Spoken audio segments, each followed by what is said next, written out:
Chapter 2. Procrastination Awareness at its Core.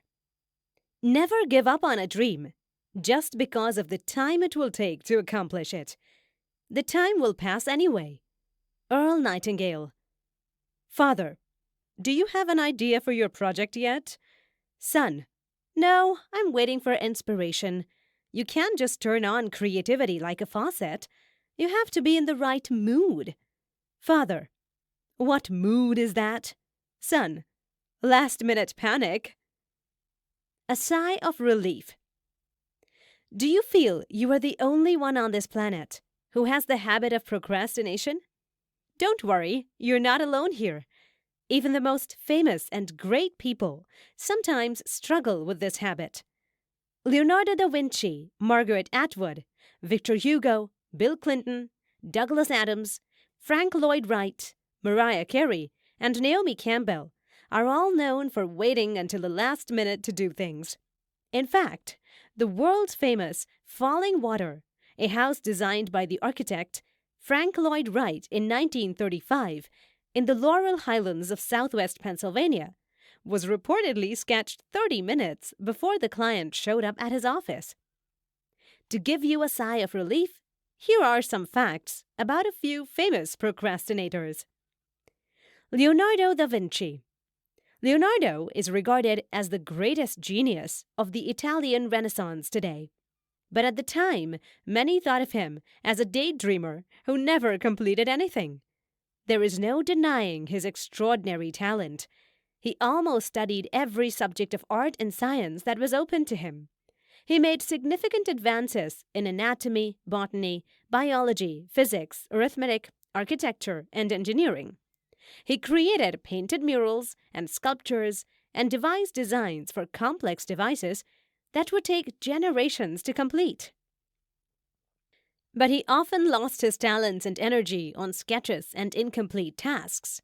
The Mona Lisa, also known as La Gioconda, the painter's most well-known piece, took him 16 years to create. He never completed the Adoration of the Magi, and Jerome took 13 years to complete the version of the Virgin of the Rocks in London's National Gallery. Leonardo regretted never having completed a single thing in his later years. He prayed to God, "Tell me if anything was ever done. Tell me if anything was done." He left various ideas for unfinished projects when he passed away in France in 1519. The Dalai Lama. Nowadays, Tenzin Gyatso is better known as the 14th Dalai Lama, a revered spiritual icon who travels the world speaking out for the Tibetan people and spreading the message that compassion is the key to happiness. Gyatso, though, wasn't always like this. He sometimes struggled to stay focused, since he was a quiet student. Once he said, "I would only study and work without being lazy in the face of a challenging task or a pressing deadline." Bill Clinton. 1 year into the first of his 2 terms as President of the United States, Time magazine labeled him a chronic procrastinator in 1994. Early versions of important speeches would be provided to Clinton by his advisors for weeks or even months. But the process would usually end with what Time described as harrowing last-minute cut-and-paste sessions.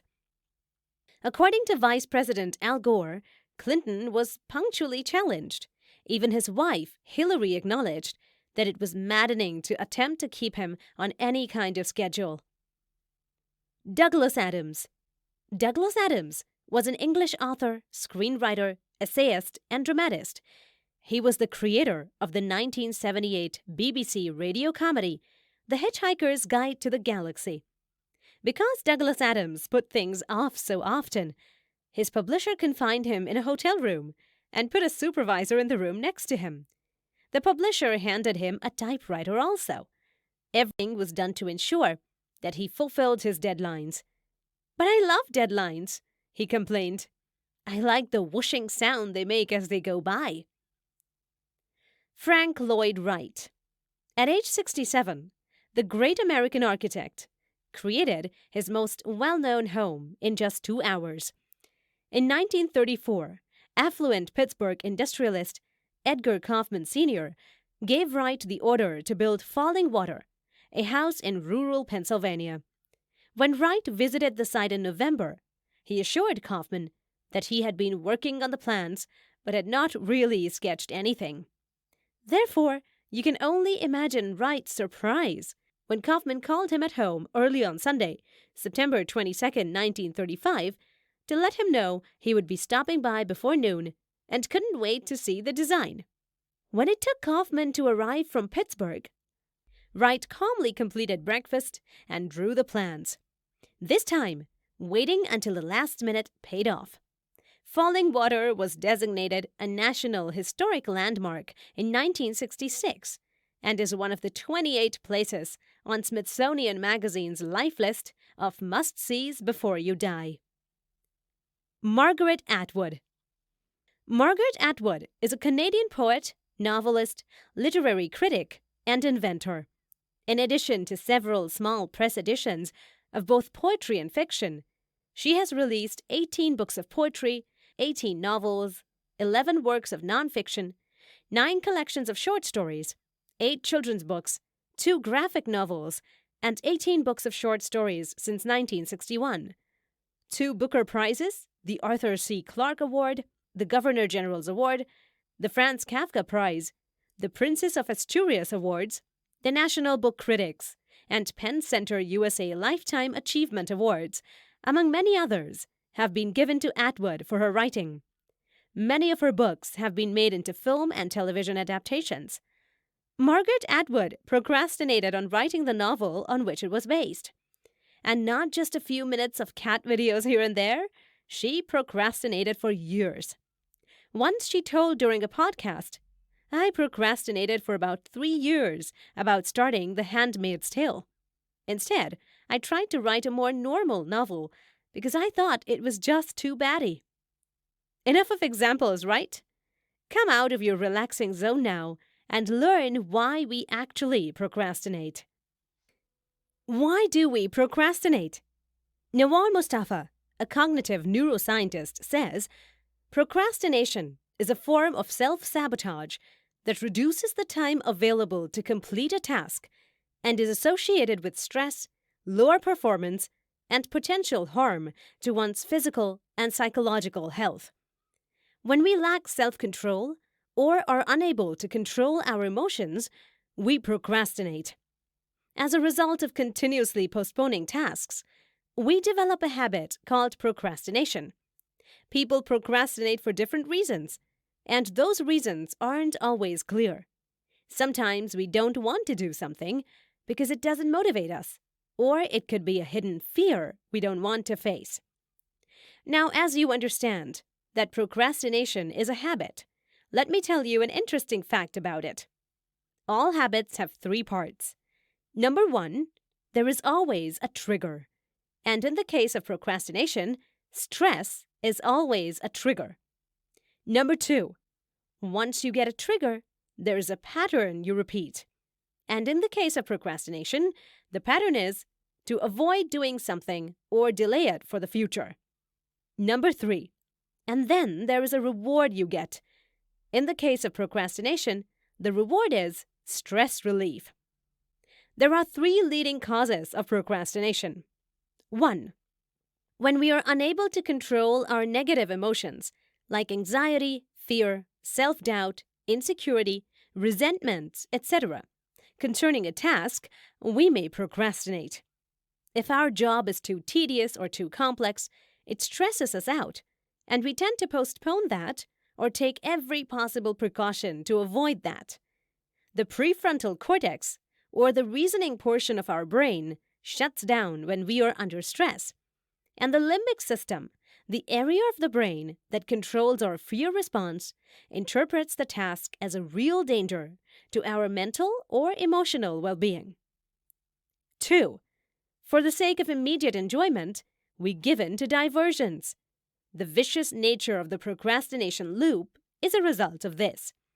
The cornerstone of behaviorism is the idea that when we receive a reward, we often repeat the behavior. We find relief in delaying a task which feels like a reward. As a result, we continue putting off activities until it becomes a chronic habit.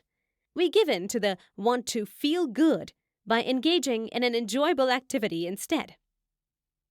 3. We're not connected to our future selves. Humans are much more preoccupied with who they are and how they feel right now, a tendency known as the present bias. We don't take the time to consider how our current choices or decisions will affect us in a few weeks or months, and we don't show much concern for our future selves. The biology behind procrastination.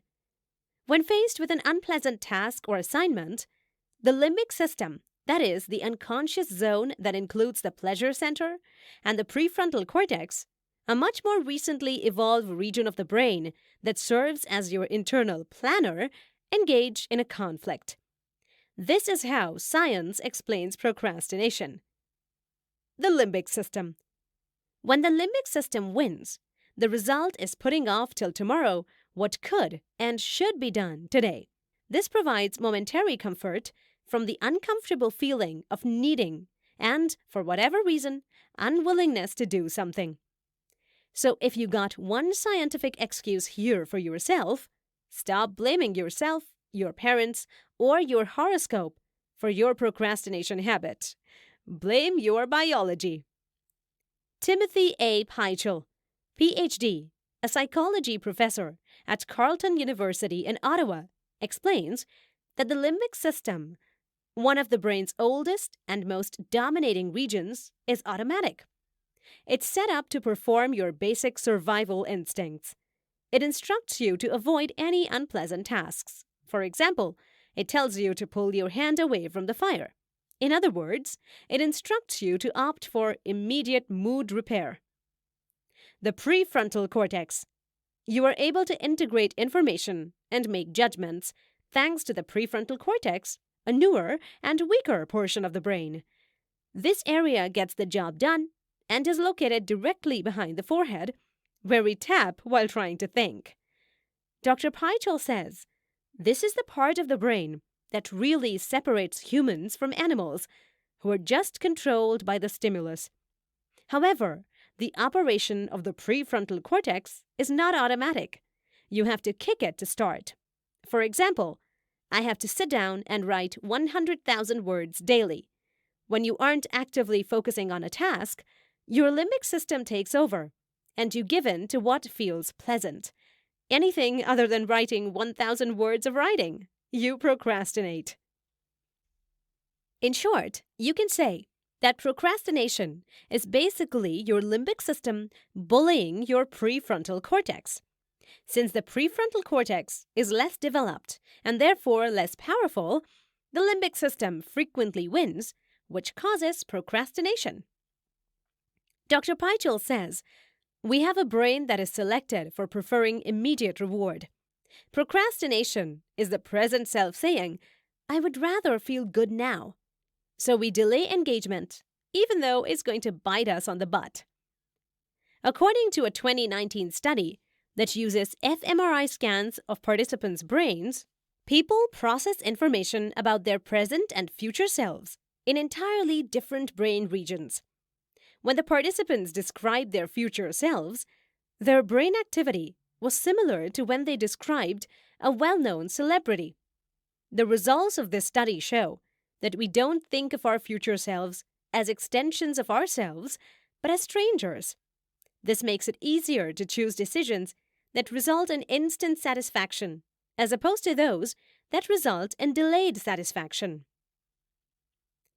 11 trigger points. Now, as you understand, procrastination is just a habit. It has nothing to do with your job or work. It is the symptom, not the problem. Procrastination pops up when your brain encounters anxiety or fear. All forms of procrastination can be narrowed down to fear. Ironically, fear simply exists in our imaginations. Procrastination typically begins when you feel overwhelmed by the things you have to accomplish, and rather than moving forward steadily, you take on too much without finishing it.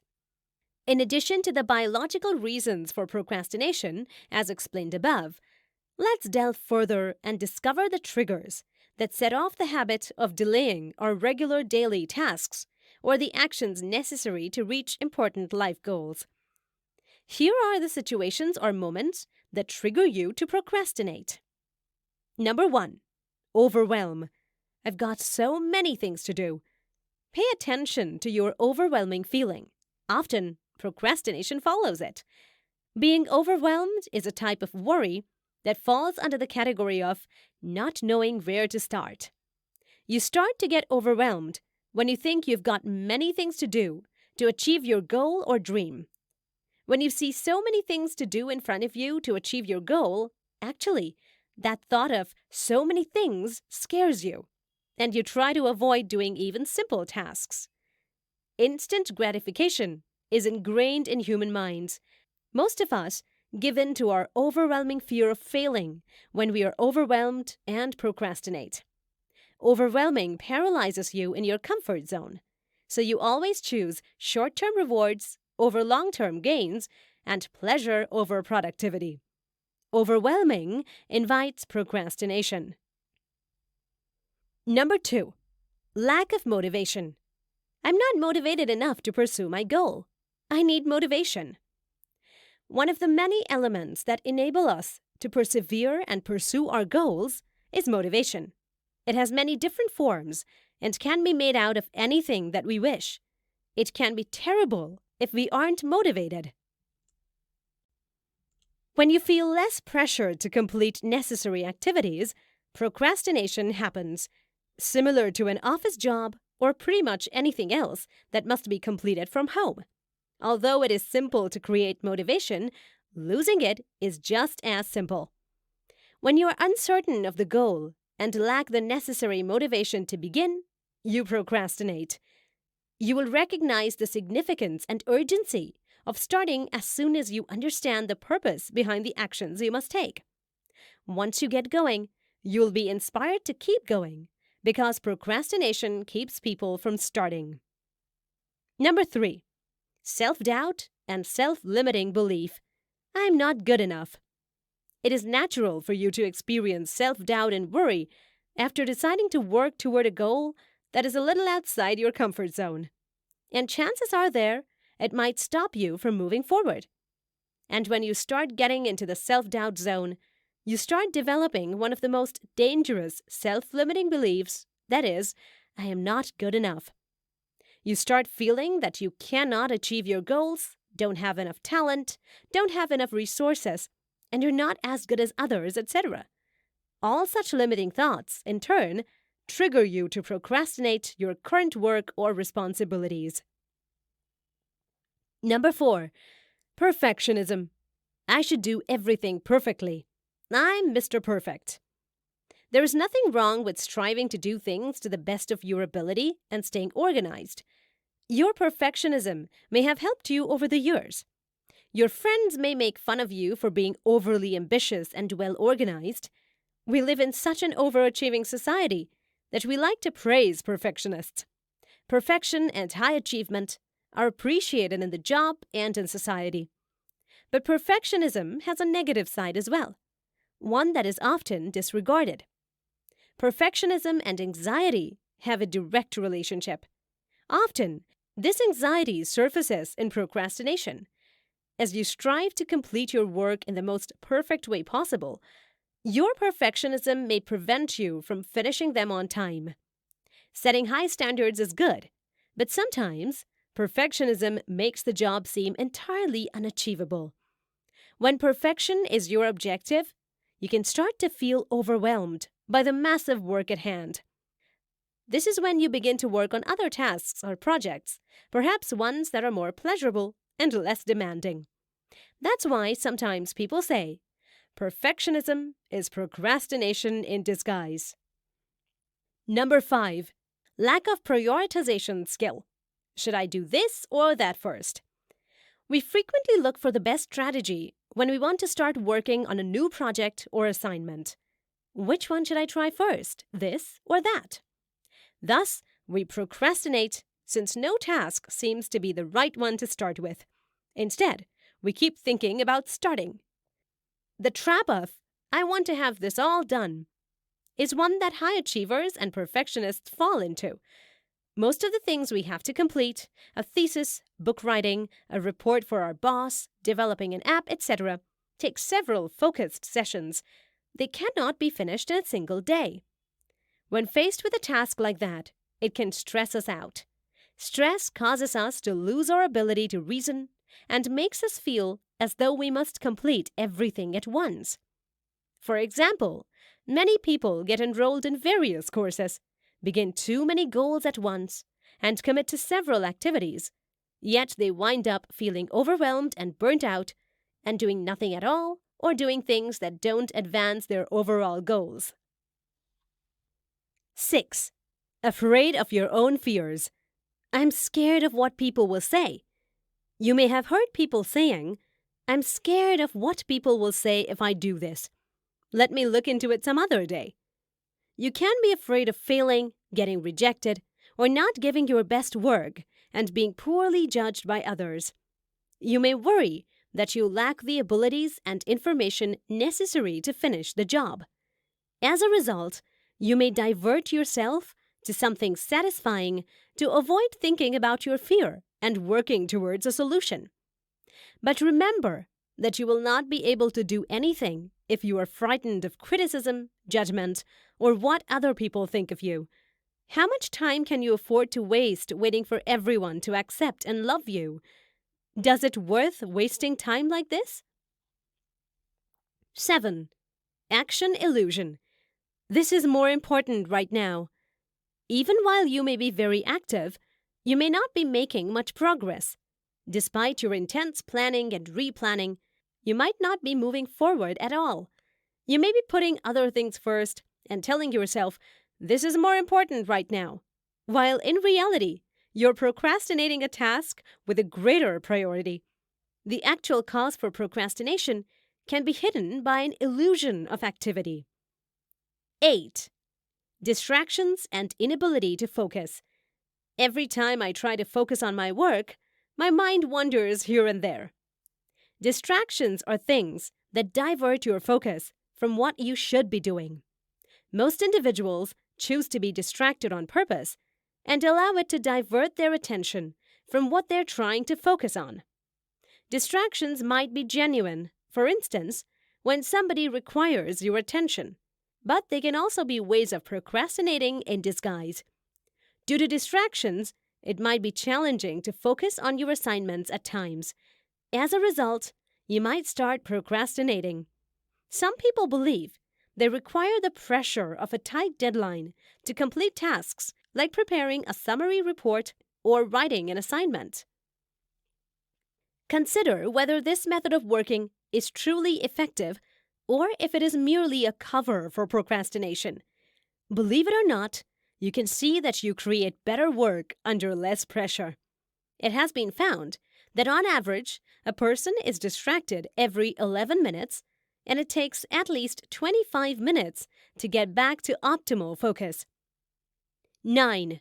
Unclear or unrealistic goals. I want to climb Mount Everest by next month. Clear goals lead to action. Unclear goals lead to procrastination. One of the main causes of our procrastination is our goal itself. When faced with significant and seemingly unattainable goals, you have a tendency to put off starting those goals because you are unsure of how to go. Without definite goals, it's very easy to get off track. For instance, there is a significant possibility you'll put off your aim of getting in shape or doing more exercise. However, you have more to hold on to if your objective is more precisely stated, such as, I'm going to join the local fitness center and take 4 sessions a week, or I'm going to go run 12 miles a week. Similarly, if you can't envision yourself reaching your goals, you won't pursue them. Your goals begin to look abstract when they're so unrealistic. For example, if you plan to climb Mount Everest by next month without having any prior tracking experience, you will always procrastinate on this unrealistic goal. 10. High parental expectations. My parents want me to score 10 out of 10 in every subject. Parents want their kids to achieve well, and perfectionist parents also demand perfection. Parents' expectations and standards may be so high that kids find it difficult to live up to them. To avoid falling short of the high standards set by parents, kids start procrastinating to disrupt their expectations. Also, kids often overestimate what parents expect of them. For instance, the effort put forth on a school project or test may be the focus of many parents rather than the grade. But a child may mistakenly believe that his parents expect him to receive high grades in every subject. Such expectations could be too much for kids who have trouble completing their homework. So it becomes important that parents should be clear and direct when stating their expectations. Doing so will help ensure that they and their child are on the same page. Adverse childhood experience. I used to be beaten up by my father for not completing my homework on time. Procrastination sometimes develops due to a fear of failure and criticism in childhood. Harshly critical, humiliating, and abusive parents can result in traumatized adults who feel rejected, victimized, and put off completing their assignments. Now that science has discovered how childhood trauma truly changes your brain, procrastination may become a severe problem for you. Procrastination can grow into a form of paralysis for persons who endured abuse and neglect as children. If appropriate treatment is not taken, the repercussions of childhood trauma become quite real and may last long into adulthood.